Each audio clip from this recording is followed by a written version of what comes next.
Ketemu dengan saya lagi, Ramayanti Alfian Lusid. Kali ini pembahasan Vedic astrologinya saya ingin membahas untuk Jack Ma. Ada beberapa hal yang akan saya highlight terkait dengan Jack Ma ini. Kalau dilihat dari Vedic astrologinya, Jack Ma memang waktu kecil sampai dengan usia tertentu memang kehidupannya sangat-sangat susah ya. Susahnya itu betul-betul secara finansial, keluarganya susah, dianya juga, bahkan dia sendiri pun juga harus berjuang sangat keras untuk bisa mencapai kesuksesan yang sekarang dilihat oleh banyak orang. Jadi sangat tergambar kehidupan masa kecilnya yang sangat sulit, karena ada Ketu di rumah kedua. Kemudian perihal yang tadi saya sampaikan bahwa Jack Ma harus berjuang sangat keras, terlihat juga di Vedicnya. Jadi secara keberuntungan itu skornya tidak terlalu tinggi, namun kerja kerasnya luar biasa sehingga dia bisa menghasilkan. Walaupun kalau dari Vedicnya kerja kerasnya itu lebih tinggi skornya dibandingkan dengan hasilnya gitu ya. Namun nggak apa-apa kan kalau memang kerja keras hasilnya ada, walaupun tidak sebandingan dengan yang dia hasilkan, tapi toh juga tetap dia mendapatkan gain yang luar biasa. Kita tahu Jack Ma sangat berpengaruh dan namanya selalu disebut-sebut, dan dia selalu menceritakan bagaimana kehidupan masa lalunya ditolak sekian puluh kali untuk bekerja, dan akhirnya dia merintis usaha. Kalau kita sekarang dengannya tahunya adalah e-commerce. Nah, dia merintis dari sana dan akhirnya dia berhasil. Kalau dilihat dari Vedicnya, nama Jack Ma ini sangat sering disebut itu sekitar tahun 2015 kalau saya lihat Forbes ya, atau ada yang menyebut dia sebagai orang yang berpengaruh nomor 22 di dunia.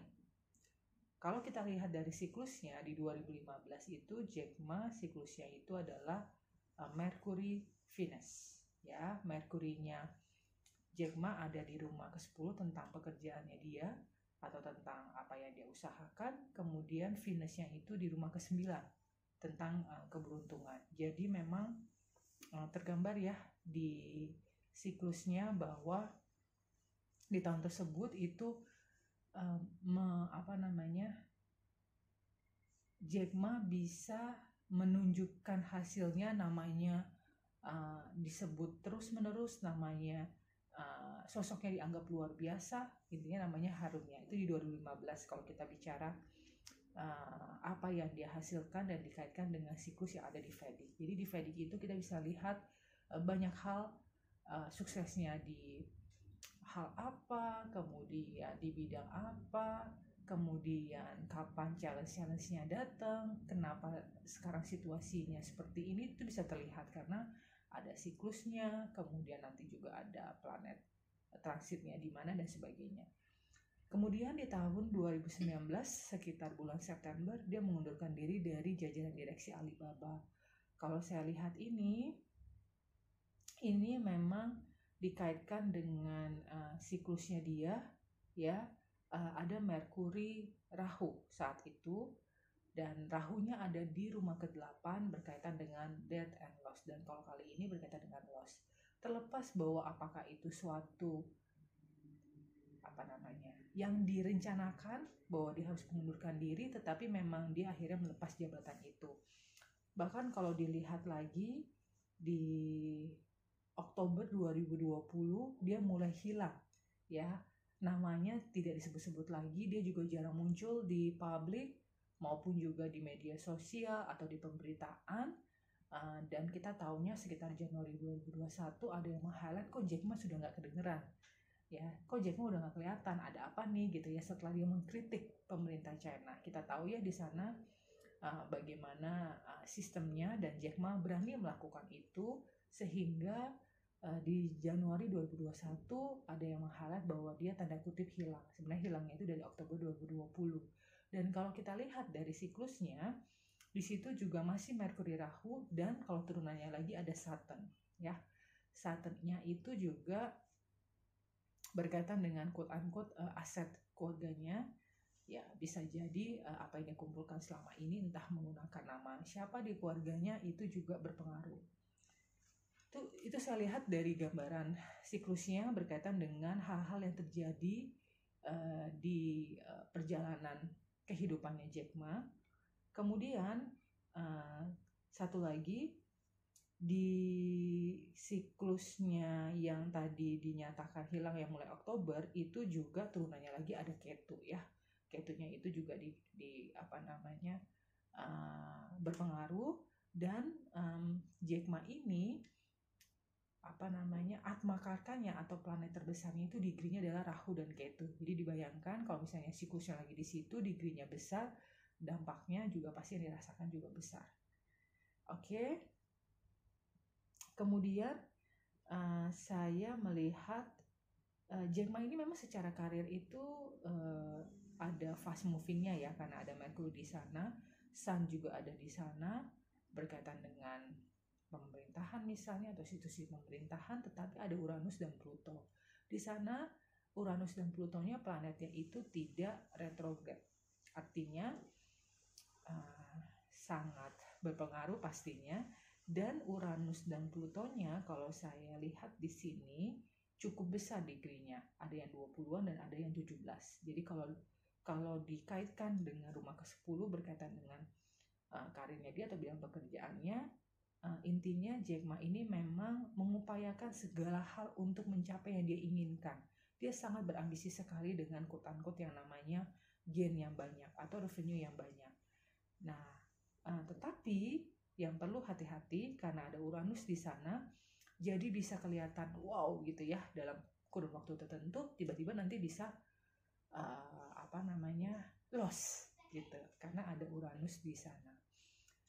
Kemudian kalau dari nakshatra moonnya adalah Swati. Swati itu biasanya menggambarkan orang yang quote-unquote galak, tapi mungkin di sini bahasanya saya lebih suka mengartikan dia memang terlihat tegas gitu ya, terlihat firmness-nya dia gitu, itu Swati. Dan kemudian yang perlu berhati-hati adalah sebentar lagi akan masuk siklus Ketu nih, setelah Merkuri, Venus, setelah Merkuri akan masuk ke Ketu. Nah ini mulainya 2026 setelah Merkuri selesai ya, harusnya benar-benar harus dijaga supaya kalau Rahu itu kan ibaratnya ya kalau misalnya dilihat dari digrinya, walaupun sama-sama digrinya besar di sini Rahu dan Ketu, tapi Ketu itu lebih challenge-nya itu lebih terasa akan lebih berat gitu ya. Jadi Jack Ma setelah ini perlu betul-betul sangat memperhatikan setiap langkah dari bisnis maupun dari apa yang diucapkan maupun dari action atau decision yang akan diambil gitu. Nah, kalau dilihat lagi dari transitnya, saya bicara transit yang sekarang saya lihat, kebanyakannya itu berkaitan dengan effort yang harus dikeluarkan luar biasa gitu ya. Kemudian jadi effortnya itu harus banyak supaya bisa juga dapat gainnya, atau misalnya dia harus lobby, nah effort itu lobby-lobbynya juga harus lebih keras supaya bisa meraih goal yang diinginkan atau apa yang memang dia sudah plankan. Itu saya lihat walaupun memang untuk hasilnya bisa saja gampang didapatkan di kurun waktu tertentu, tapi overall kebanyakan itu adalah effort yang banyak gitu ya, yang harus dilakukan di beberapa aspek. Namun di sekarang ini ya sampai 19 Juni 2026 Merkurinya di sana, harusnya Merkuri itu berkaitan dengan fast moving. Kebetulan Merkurinya pun juga ini jatuh di rumah ke-10. Jadi bisa dimanfaatkan, tapi tetap juga berhati-hati karena juga ada antadasyanya yang dinamis di sana. Kemudian satu lagi, ada small panoti. Small panotinya itu nanti mulai 17 Juli 2022. Itu juga diperhatikan berkaitan dengan aset. Kita nggak tahu apa yang terjadi karena sampai sekarang pun juga Jack Ma udah jarang kedengeran ya gitu. Terus sempat diberitakan juga bahwa Alibaba sempat mengalami shaking gitu ya, karena bisnis atau keadaan market di luar sana, entah itu karena pandemi kemarin atau karena ada perubahan kebijakan, kemudian apapun itu yang berkaitan dengan apa yang diucapkan atau action-action yang mungkin dianggap tidak sejalan dengan pemerintahan yang ada di sana. Itu dari saya perihal Jack Ma. Ini sangat tergambar sekali bahwa Jack Ma dari kecil yang hidupnya susah, bahkan dia sendiri juga menceritakan setelah dia dewasa dia harus berjuang banget, ditolak puluhan kali gitu ya, sampai dia juga bingung kenapa ya saya begini gitu ya.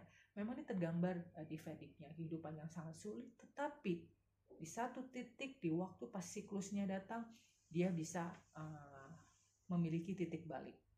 Oke, jadi intinya tidak semua orang mudah mendapatkan sesuatu, tetapi ketika effort itu dilakukan dan siklusnya pas, harusnya bisa didapatkan yang diinginkan atau yang diperjuangkan tersebut. Oke, salam sehat dari saya, tetap positif dan produktif. Sampai ketemu lagi di Vedic berikutnya.